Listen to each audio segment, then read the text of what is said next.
আসসালামু আলাইকুম। তা আপনাদের সঙ্গে কিছু শেয়ার করি। এই যে মোহাম্মদ আলী মুরগি এবং মাছ ডিমের বিজনেস করে।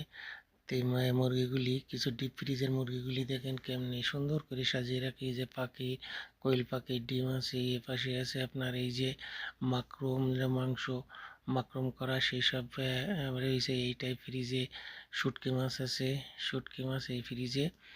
এরপর ওই পাশে আরও ফ্রিজ আছে, অনেকগুলি ফ্রিজ, যেসব ফ্রিজে মাছগুলো বাংলাদেশ থেকে আসে ফ্রিজিং হয়ে ফ্রিজ থেকে ফ্রিজে।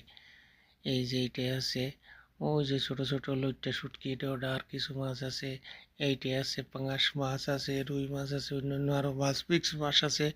এরপরে এইটাই আছে আপনারা দেখছেন ওই যে গুঁড়ো মাছ আছে, বড় মাছ আছে, রুই মৃগেল মাছ আছে। এইটাই আছে গুঁড়ো মাছও আছে, ওই পাশে আবার বড় মাছ আছে। এরপরে এইটা আছে বাংলাদেশিতে আসা পদ্মার ইলিশ মাছ, সরপুঁটি, অন্যান্য মাছও আসে। এভাবে ফ্রিজ থেকে ফ্রিজিং হয়ে এদেশে আসে। তাজা মাছ এদেশে পাওয়া যায় না।